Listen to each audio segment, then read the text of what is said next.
Magandang oras po muli sa inyo mga kaibigan. Ikalabintatlo sa buwan ng Pebrero taong 2025.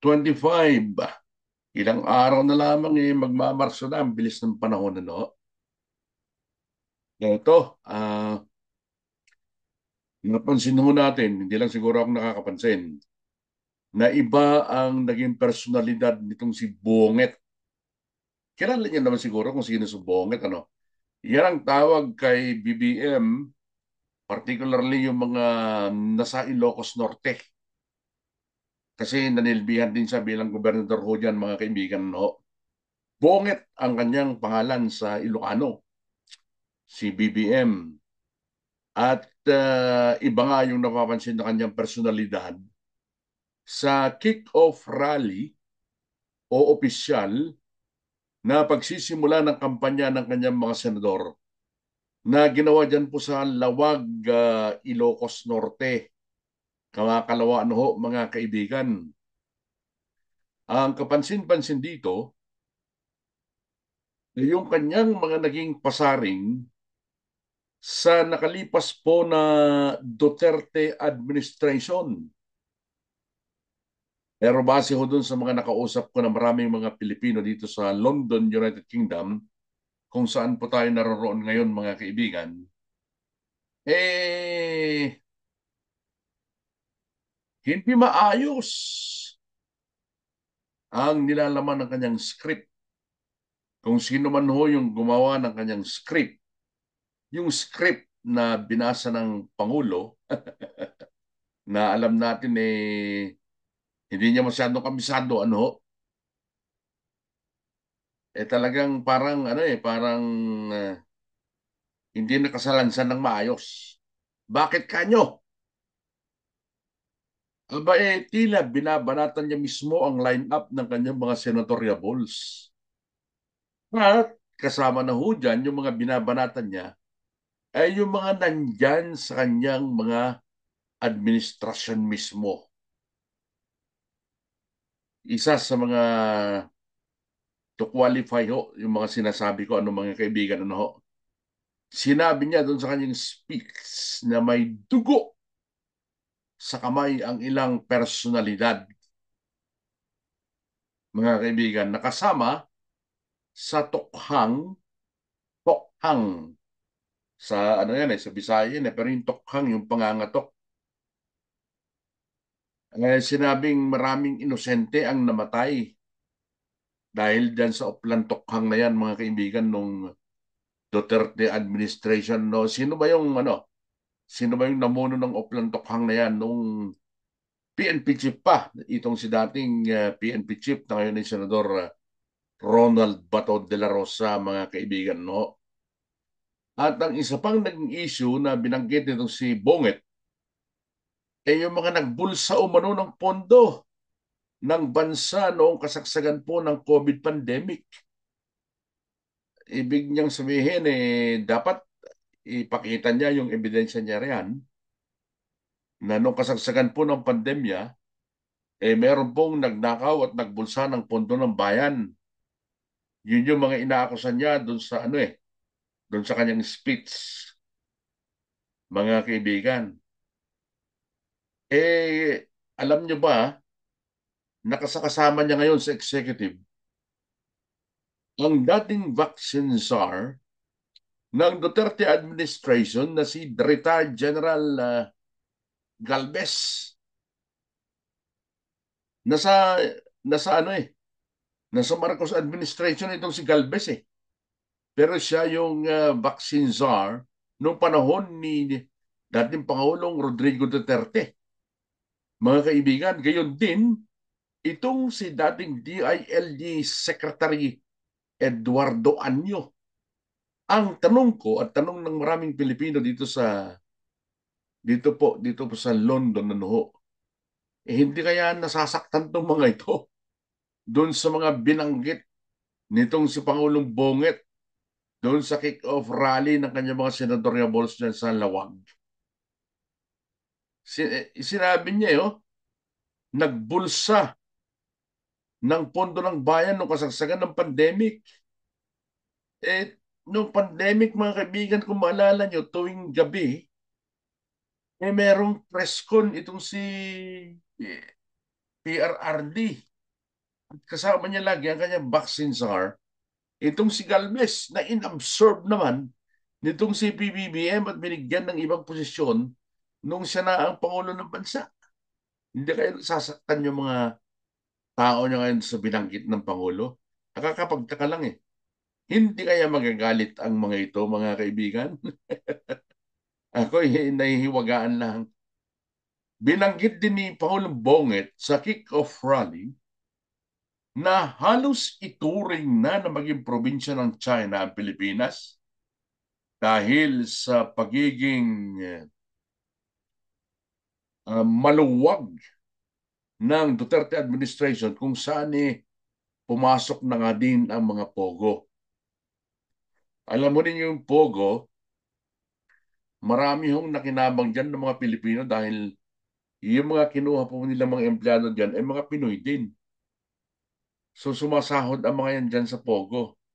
Pero it's gone out of hand nga lang at hindi na na-monitor ito dahil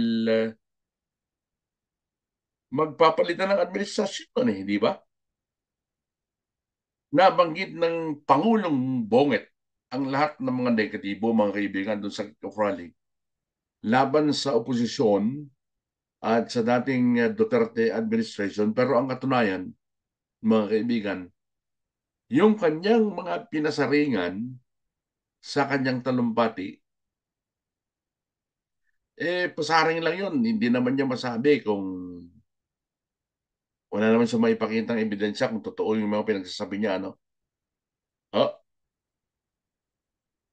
nung totoo niya, mga kaibigan, yung kanyang ipinagtatanggol na kanyang mga senadores, dyan sa kick-off rally, puro mga balimbing yan eh. Oh? Sige nga, ituro niyo sa akin kung sino hindi balimbing dyan. I have nothing against Ping Lacson. Pero kalaban niya ito noong nakarang eleksyon eh. I have nothing against Tito Soto. Dahil pinapanood ko lagi yung Itbulaga. Pero kalaban dati yan ni BP Sara, di ba? Mga kalaban nila yan dati pero nandyan ngayon sa lineup niya eh. Itong si Erwin Tulfo, kasama natin sa trabaho dati as journalist. So, dating DSWD Secretary. Ito yung laging kasama sa Malacanang. Laging pumoposisyon sa Malacanang itong si Erwin noon eh. Nung panahon ni dating Pangulong Duterte. Meron pa kasi silang programa sa Channel 4 at saka sa radyo kung hindi ako nagkakamali. Ngayon nandyan, umiskierda kay Duterte, nandiyan ka rin sa line-up ni Marcos. Katakot-takot mga kaibigan, nakakatakot itong mga ganitong mga personalidad, dahil wala silang loyalty, palipat-lipat. So ibig sabihin, ikaw mismo na taong bumoto sa kanya, baka tatalikuran ka ng mga ito eh. Dahil pumuposisyon sila doon sa panahon ni Pangulong Duterte. Ngayon nandyan sila sa line-up ng kalaban ng dating Pangulo. Nandyan sila ngayon sa kasalukuyang administrasyon. Nakakatakot ang sistema sa atin mga kaibigan. At saka, isa pa, nangunguna yung mga tulpo ngayon, di ba? May isang tulpo na doon. Wala na ba tayong ibang mapiling iba? Wala na ba? Mga kaibigan, yung mga estrada, nandyan may dalawa na. Bakit hindi natin bigyan ng pagkakataon naman yung iba na mas marunong mga kaibigan, I have nothing against this politician, mga itong mga bilyar, may nanay na, may anak na, at meron pang isa. Yung mga Cayetano, isa pa ito. Yung mag-ate, nandiyan na sa Senado, mga kaibigan. Baka maalala nyo itong mga Cayetano, kapag bumanat sa mga Marcos ito noon, matindi. Kulang na lang mag-away itong mga to eh. Kulang na lang magpang-abot itong si Bonget at saka si Alan Peter Cayetano. Noong mga unang panahon, matindi ang away ng mga ito, mga kaibigan. Pero tingnan niyo, yung ate ni Alan Peter nandyan ngayon sa nandyan ngayon sa line up ni BBM ng mga senatorial balls. Nako, wala na ba tayong ibang mapili na magiging bagong senador naman natin? Hindi yung pabalik-balik na lang. Magiging korporasyon na po yung Senado natin, mga kaibigan. Magkakapatid, magkakamag-anak na ho yung nandyan. Pumili naman tayo ng iba. Buksan naman ninyo yung mga isip ninyo, mga butanteng katulad ko. Ang daming pupwede dyan na iba eh. Hindi yung magkakamag-anak na lang. Kung sining sikat, yun ang ito. Ay, nako po. Sana baguhin na po yung inyong mindset, mga kaibigan. Ho, abay, sinabi nga rin itong si Pangulong Bonget na naging maluwag daw ang administration ng Duterte sa mga Chinese. Pero naniniwala ba kayo? Eh, itinanggi rin naman ito ng dating Pangulo, di ho ba mga kaibigan? So, kanino tayo ngayon papanig?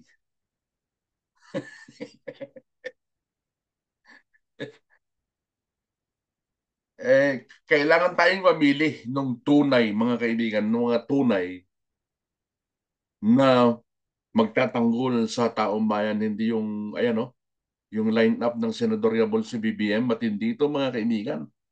Mga political butterflies. How I wish so na matalino ang mga butante.